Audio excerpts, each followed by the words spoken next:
Olá, tudo bem com você? Estamos aqui de novo no NASP Campus Engenheiro Coelho para prosseguir com a nossa semana de oração virtual, semana de palestras que tem relação aí com o tema Laodiceanos, o povo do juízo. Nós já percebemos que estamos vivendo uma época singular na história. Nas profecias apocalípticas estamos no último momento, tanto quando estudamos as 7 trombetas, os 7 selos, as 7 cartas, as 7 igrejas, nós notamos então que há uma sucessão histórica. O historicismo se revela muito claro ali nesses estudos. E estamos vivendo realmente um momento que antecede a volta de Jesus. No Apocalipse é apresentado um grupo muito especial, que são os chamados 144 mil, os incontaminados. E eu quero essa noite estudar com você a identidade desse grupo. E mais importante, eu quero colocar em seu coração, assim como está no meu, o desejo de fazer parte dessa geração, dessas pessoas que talvez realmente verão Jesus Cristo voltar nas nuvens dos céus.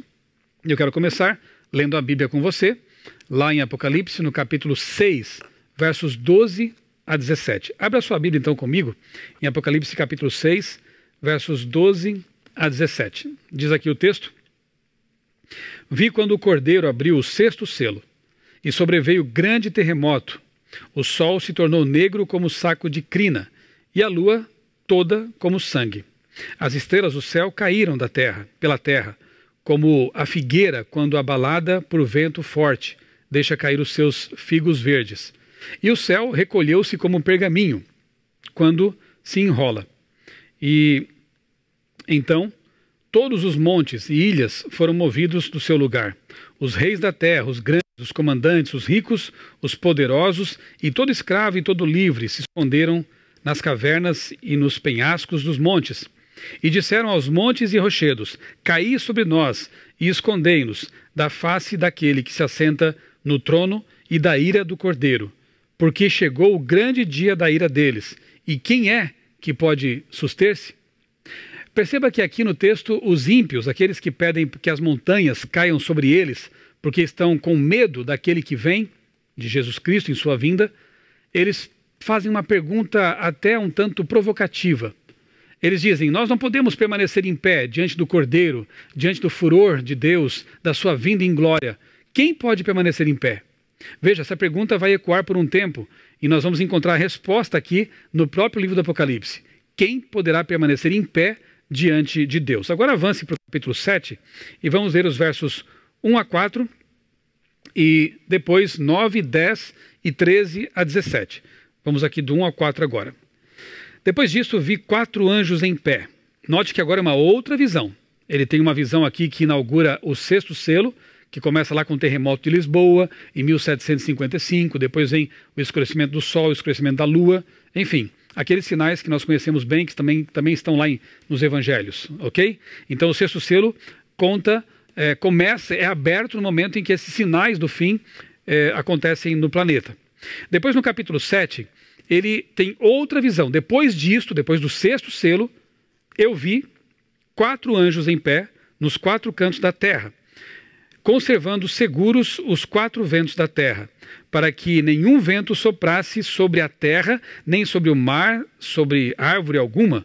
Vi outro anjo que subia do nascente do sol, tendo o selo do Deus vivo, e clamou em grande voz aos 4 anjos, aqueles aos quais fora dado fazer dano à terra e ao mar, dizendo: não danifiqueis nem a terra, nem o mar, nem as árvores, até selarmos na fronte os servos do nosso Deus. Então ouvi, note, ele vai ouvir um número aqui agora, ouvi o número dos que foram selados, que era de 144 mil, de todas as tribos dos filhos de Israel. Dos filhos de Judá foram selados 12 mil, e assim ele dá uma sequência aqui de tribos representativas. Agora do verso 9 até 9, 10, depois 13. Depois dessas coisas eu vi. Note que primeiro ele tinha ouvido um número, e em seguida ele vê outra coisa. Depois dessas coisas eu vi, e eis que grande multidão, que ninguém podia enumerar, de todas as nações, tribos, povos e línguas, em pé diante do trono e diante do Cordeiro, vestidos de vestiduras brancas, com palmas nas mãos, e clamavam em grande voz, dizendo: ao nosso Deus, que se assenta no trono, e ao Cordeiro pertence a salvação. Você percebe aqui já a resposta à pergunta quase jocosa dos ímpios? Nós não podemos ficar em pé diante de Deus, mas quem pode? Aqui João vê uma grande multidão de remidos em pé diante do Cordeiro e diante do Pai, diante de Deus. A resposta está aqui. Quem são eles? Pessoas que foram seladas por Deus. Pessoas que vestem roupas brancas, símbolo realmente da justiça de Cristo revestida ali sobre os crentes. Note que o Apocalipse capítulo 6 vem narrando aqui os selos. Primeiro, segundo, terceiro, quarto, quinto, sexto. Quando chega no sexto, João faz uma pausa para descrever as pessoas que estarão preparadas para a abertura do sétimo selo, que é justamente a volta de Jesus. E essas pessoas são aquelas que foram realmente redimidas pelo sangue de Cristo. É a grande multidão em pé diante do Cordeiro. Note, ele ouve o número simbólico, já vou mostrar para você, e depois, ao se virar para ver, ele contempla uma multidão incontável. Ele ouve uma coisa e vê outra. Na verdade, essas duas coisas se complementam. Agora, versos 13 a 17, mesmo capítulo 7. Um dos anciãos tomou a palavra, dizendo: estes que se vestem de vestiduras brancas, quem são e de onde vieram? Respondi-lhe: meu senhor, tu o sabes. João ficou um pouco confuso, né? Ao ter ouvido e visto coisas aparentemente diferentes. Então respondeu João: senhor, tu sabes. Ele então me disse: são estes os que vêm da grande tribulação. Lavaram suas vestiduras e as alvejaram, branquearam no sangue do Cordeiro, razão pela qual se acham diante do trono de Deus, e o servem de dia e de noite no seu santuário, e aquele que se assenta no trono estenderá sobre eles o seu tabernáculo. Jamais terão fome, nunca mais terão sede, não cairá sobre eles o sol, nem ardor algum, pois o Cordeiro que se encontra no meio do trono os apacentará e os guiará para as fontes de água, da água da vida, e Deus lhes enxugará dos olhos toda lágrima. Aí no capítulo 8 ele volta à narrativa sequencial com a abertura do sétimo selo. Perceba que o capítulo 7 é um parêntese para descrever as pessoas que estarão em pé diante de Deus em resposta à pergunta dos ímpios. Quem são esses que estarão em pé diante de Deus? São aqueles que lavaram suas vestes, aqueles que foram redimidos, salvos pelo Cordeiro. Como diz o texto, razão pela qual eles estão em pé. Não por seus méritos, não porque merecessem isso, mas porque o Cordeiro, Jesus Cristo, morreu por eles e lhes deu acesso à vida eterna. Agora leamos o capítulo 14, avance um pouco lá para o capítulo 14. Aqui encontramos de novo a menção aos 144 mil, esse povo especial, versos 1 e depois 3 a 7. Diz assim: olhei, e eis o Cordeiro em pé sobre o monte Sião, e com ele 144 mil, tendo na fronte escrito o seu nome e o nome de seu pai. Agora verso 3. Entoavam um novo cântico diante do trono, diante dos 4 seres viventes e dos anciãos. E ninguém pôde aprender o cântico, senão os 144 mil, que foram comprados da terra. São estes os que não se macularam com mulheres, porque são castos. São eles os seguidores do Cordeiro por onde quer que ele vá. São os que foram redimidos dentre os homens, primícias para Deus e para o Cordeiro. E não se achou mentira na sua boca. Não tem mácula. Vi outro anjo voando pelo meio do céu. E aqui então nós encontramos a mensagem que esses aí deram ao mundo, né? Esses 144 mil. Como eu disse em outra mensagem aqui nessa série, você vê aqui flashbacks. João está contando uma coisa, de repente ele volta para contar outra. É como um filme que tem aquelas coisas assim, 3 anos depois, 4 anos antes. O Apocalipse tem que ser entendido assim também. Porque no começo aqui do capítulo 14, nós encontramos um povo redimido, um povo que já está na glória, um povo que já está diante de Deus ali na vida eterna, né? E depois nós vemos aqui nos versos 6 e 7 uma volta em que João conta o que eles pregaram enquanto estiveram aqui na terra. Vi outro anjo voando pelo meio do céu, tendo um evangelho eterno para pregar aos que se assentam sobre a terra, e a cada nação, tribo, língua e povo, dizendo, em grande voz, temei a Deus e dá-lhe glória, pois é chegada a hora do seu juízo, e adorai aquele que fez o céu, a terra, o mar e as fontes das águas. Esse povo pregou essa mensagem enquanto esteve aqui na terra, e depois foi levado para o céu, juntamente com aqueles que eles levaram aos pés de Cristo, juntamente com aqueles que consistirão nas estrelinhas na coroa que eles terão colocada sobre a cabeça pelo próprio Jesus. Como é bom saber dessas mensagens de esperança. Quem são, afinal de contas, os 144 mil e a grande multidão? Será que são grupos diferentes? Será que são o mesmo grupo? Veja só. Os dois grupos foram selados e passaram pela tribulação. É o que disseram para nós aqui esses capítulos do Apocalipse. Não é à toa que no livro O Grande Conflito, Ellen White se refere aos 144 mil, citando versículos referentes à grande multidão. Lá em Apocalipse 7, 14 a 16. Para Ellen White, são grupos intercambiáveis, né? São o mesmo grupo. Eckhart Miller, um dos membros, né, do BRI, que é o nosso Instituto de Pesquisas Bíblicas da Associação Geral lá nos Estados Unidos, disse o seguinte: é melhor entender que os 144 mil e a grande multidão são o mesmo grupo, visto por diferentes perspectivas. Os 144 mil representam um termo simbólico, enquanto a grande multidão descreve a realidade.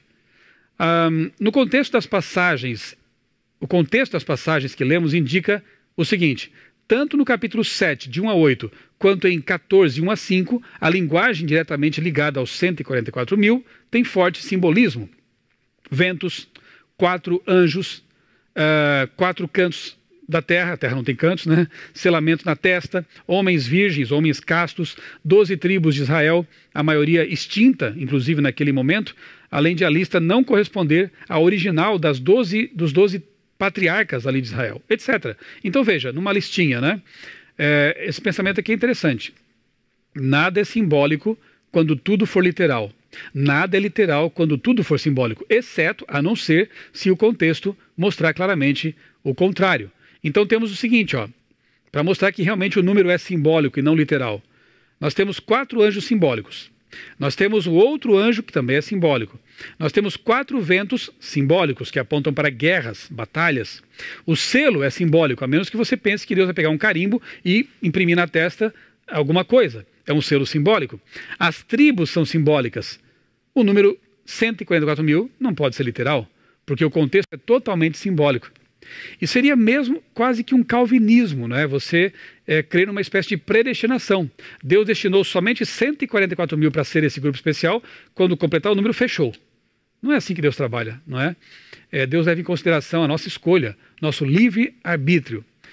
Então veja, características da grande multidão de Apocalipse 7, 9 a 15, para você perceber as semelhanças que há entre os dois grupos. Primeiro, essa grande multidão está diante do trono de Deus. Segundo, ela canta um cântico de salvação diante dos anciãos e diante dos animais simbólicos. Ela veio da grande tribulação, serve a Deus diante do trono de dia e de noite no templo de Deus. Agora, com relação a os 144 mil características, também estão diante do trono de Deus. Também cantam um cântico novo diante dos anciãos, um cântico que ninguém mais podia cantar, porque é o cântico da experiência deles. E estão diante dos animais. Você percebe as coincidências?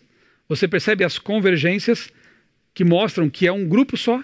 Os 144 mil que João ouviu e a grande multidão que ele viu em seguida, né? Ouviu e viu. Quem são os vitoriosos? O Grande Conflito, na página 648, diz o seguinte: no mar cristalino, diante do trono de Deus, naquele mar como que de vidro misturado com fogo, tão resplendente é ele, pela glória de Deus, está reunida a multidão dos que saíram vitoriosos da besta e da sua imagem, e do seu sinal, e do número do seu nome. Agora, veja mais esses textos aqui. Com o Cordeiro sobre o monte Sião, tendo harpas de Deus, estão quem? Os 144 mil que foram remidos dentre os homens, e ouve-se então como o som de muitas águas e de grande trovão, uma voz de arpistas que tocavam com as suas harpas. E cantavam um cântico novo diante do trono, cântico que ninguém podia aprender senão os 144 mil. Mas afinal de contas, é a grande multidão? Ou são os 144 mil que só eles podem cantar esse cântico, né? Estes são os que seguem o Cordeiro, para onde quer que vai. Estes tendo sido trasladados da terra dentre os vivos. Isso aqui é muito claro, hein? Não foram ressuscitados, foram levados para o céu vivos. Esses são tidos como as primícias para Deus e para o Cordeiro. Estes, no outro texto aqui, noutra citação, estes são os que vieram da grande tribulação, ou seja, são pessoas que vieram da grande tribulação final, da grande perseguição, e foram trasladados, levados para o céu sem ver a morte. Portanto, não são os ressuscitados. Está percebendo quem são essas pessoas? Esses aí, que vieram da grande tribulação, passaram pelo tempo de angústia, tal qual nunca houve desde que houve nação, suportaram a aflição do tempo de angústia de Jacó, permaneceram sem intercessor durante o derramamento final dos juízos de Deus. Então Ellen White, ao identificar os 144 mil que passam pela grande tribulação, cita Apocalipse 7,14, que trata da grande multidão. Vejam, a grande multidão, por isso, Apocalipse 7,15 diz: por isso estão diante do trono de Deus e os servem de dia e de noite no seu templo, e aquele que está assentado sobre o trono os cobrirá com a sua sombra. Agora, o que diz Primeiros Escritos, página 18, com respeito aos 144 mil? E quando estávamos para entrar no santo templo, Jesus levantou sua bela voz e disse: somente os 144 mil entram neste lugar. E nós exclamamos: aleluia. Aqui o texto se refere à multidão. E a mesma aplicação aqui é feita com respeito aos 144 mil. É bom nós entendermos a geografia celestial quando lemos ali os textos bíblicos e também de Ellen White. Porque o templo fica no Monte Sião e dentro dele é dentro dele que os salvos, então os 144 mil, esse povo especial, pode entrar. Somente eles. O mesmo grupo. É a multidão e são os 144 mil redimidos, que vestem as vestes do caráter de Cristo. Então a grande multidão entra, mas somente os 144 mil podem entrar, porque é o mesmo grupo. O trono de Deus fica no templo, que fica no Monte Sião. Essa é a geografia. Esse é o lugar que eu quero um dia conhecer. Não sei se eu vou poder entrar naquele local, não sei se eu farei parte desses redimidos que estarão vivos por ocasião da volta de Jesus, não sei se eu vou dormir antes desse momento. O que importa é que eu esteja com Deus e você também, não é verdade? Não importa se você vai fazer parte desses 144 mil ou não. O que importa é que você seja salvo. Mas se fizer, você terá esse privilégio de entrar no templo, de seguir o Cordeiro por onde quer que ele vá. Você poderá fazer parte da geração que estará viva para receber Jesus voltar nas nuvens do céu. Conselho sobre saúde, página 375. Nem sempre é prudente suplicar cura incondicional. Deus sabe se aqueles em favor de quem se fazem petições seriam capazes de suportar a aflição e a prova que sobre eles viriam, caso vivessem. Ele conhece o fim desde o princípio. Muitos serão levados a repousar antes que a prova de fogo do tempo de tribulação venha sobre o nosso mundo. Então, olhe a Deus, entregue sua vida nas mãos dele e permita que ele faça da sua vida o que Deus, na sua soberania e sabedoria, sabe ser o melhor. Olha só, o grande conflito, página 637. Todos os que morreram na fé da mensagem do terceiro anjo saem do túmulo glorificados. Então, há uma ideia que talvez tenha se tornado assim meio folclórica entre os adventistas, de que todas as pessoas que morreram de 1844 para cá fariam parte desse grupo especial, dessa grande multidão. Só que não. Porque, segundo Ellen White, os que morreram nessa esperança de 1844 para cá saem do túmulo glorificados. Se saem nessa condição, não participaram da grande tribulação. Percebeu? Então não fazem parte desse grupo. Aqui podemos mencionar até o caso da própria Ellen White, que teve uma visão em que ela contemplou um planeta não caído, uma situação paradisíaca, né, como será o nosso mundo depois da recriação, e ela pede para ficar por lá. E o anjo diz: olha, não é o momento ainda. Você volte para a terra, você tem uma missão ainda, né? E se fores fiel, juntamente com os 144 mil, terás a sua recompensa. Não diz que ela faria parte desse grupo, mas que estaria junto com esse grupo. Um outro caso da senhora Hastings, que faleceu. O marido estava muito triste, muito abalado com a morte da esposa, e então a senhora White diz assim para ele: não se preocupe, porque ela estará junto com os 144 mil. Junto, não fazendo parte deles. Por quê? Porque a Bíblia diz que esse grupo passará pela grande tribulação. Esse grupo será afligido e será arrebatado. Não secretamente, como ensinam algumas pessoas, né? Eles serão arrebatados na volta de Cristo. Isso está muito claro lá em Tessalonicenses capítulo 4, versos 16 e 17, por exemplo, em que é dito que os mortos ressuscitam, os vivos são transformados, ganham corpos imortais, e esse grupo junto é levado para o céu na volta de Cristo. O arrebatamento será visível, não será secreto, e será durante a volta de Jesus, não antes, como algumas pessoas infelizmente ensinam de forma equivocada.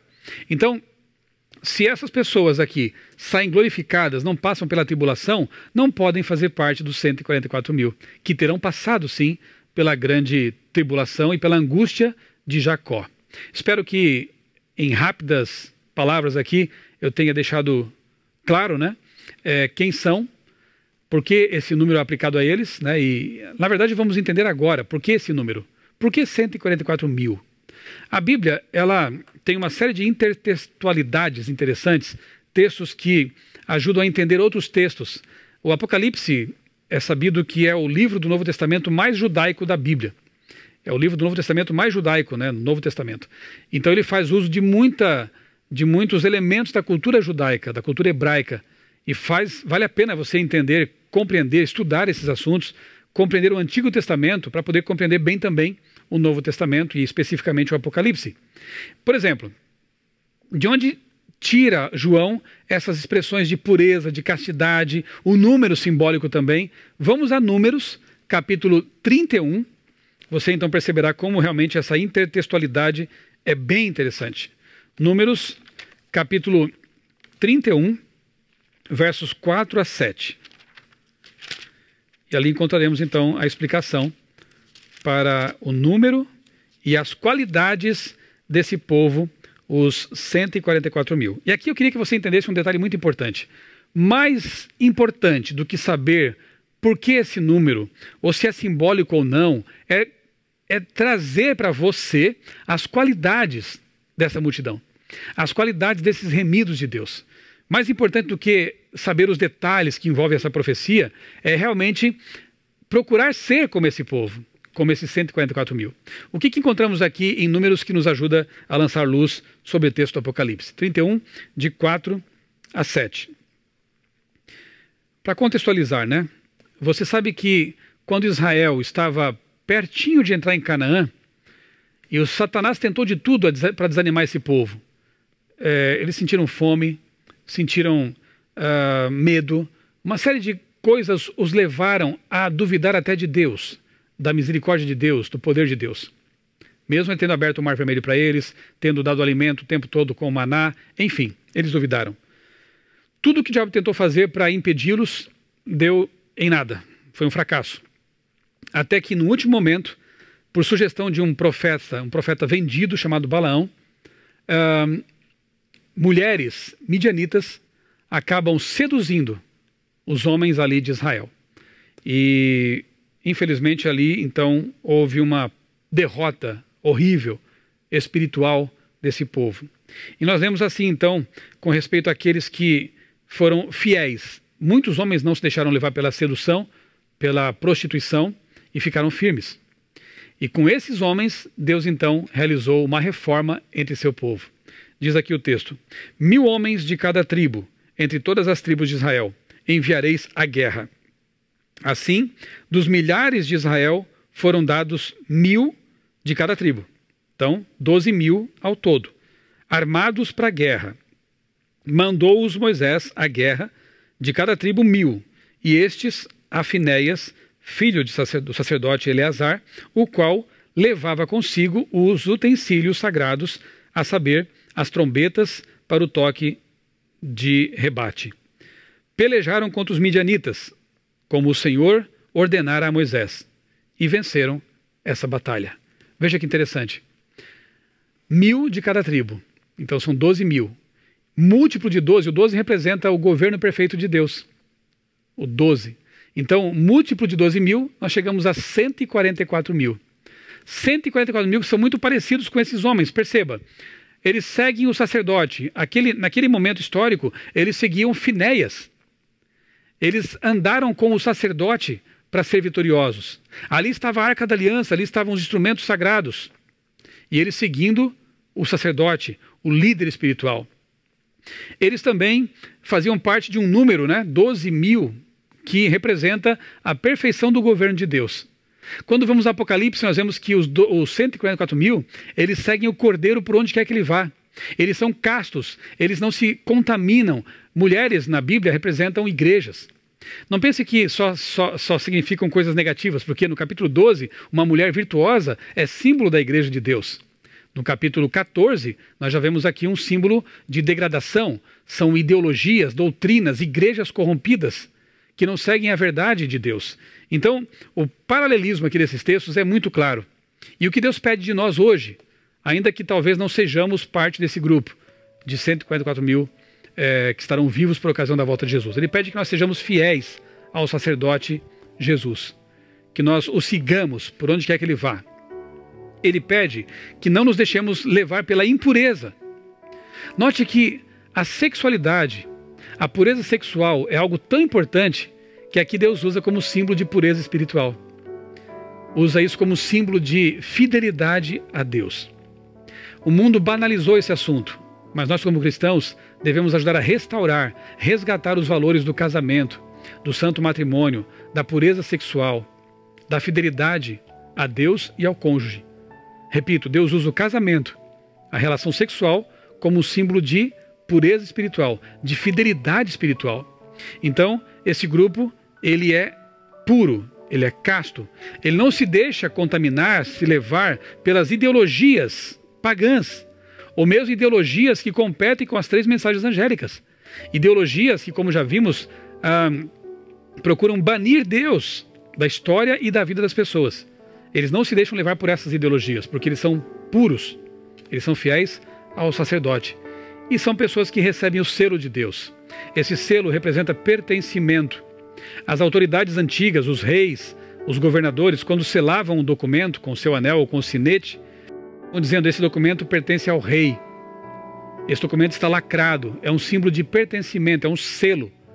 Esses salvos aqui recebem o selo de Deus, ou seja, eles pertencem a Deus de todo o coração. E eu pergunto, você pertence a Deus? Você já entregou a sua vida a Deus, dizendo: Senhor, eu sou teu, eu quero ser teu para sempre. E se for a tua vontade, eu quero fazer parte desse grupo especial que vai proclamar a tua verdade até o fim e estará em pé, respondendo aos ímpios. Quem poderá estar em pé? Esse grupo, porque ele seguiu o Cordeiro e foi justificado por Jesus. Esse grupo estará em pé. Você aceita o convite para fazer parte dessa multidão? Eu quero muito fazer parte desse grupo. Ainda que venhamos a falecer, a morrer antes da volta de Jesus, mas também podemos fazer parte dos remidos de todas as nações, de todas as épocas. E nós contemplaremos nosso Senhor vindo nas nuvens dos céus e estaremos para sempre com Ele. Você aceita o chamado? Você aceita o convite? Quer fazer parte desse grupo? Basta pedir que Jesus entre em sua vida. Abra a porta, aceite o convite e Ele vai cear com você e você com Ele. Vamos orar? Bondoso Deus, amado Pai, muito obrigado porque em Tua palavra encontramos a luz para caminhar nesse mundo cheio de trevas. Obrigado, Senhor, porque a resposta para a pergunta insolente dos ímpios foi dada. Haverá um grupo em pé quando Tu voltares. Senhor, que nós possamos permanecer firmes até o fim. Não sabemos o que será do nosso futuro, não sabemos o que vem pela frente em nossa vida, mas de uma coisa sabemos: se tivermos a Ti como nosso Senhor, nós podemos, como o salmista, dizer: entrega teu caminho ao Senhor, confia nele, e o mais Ele fará.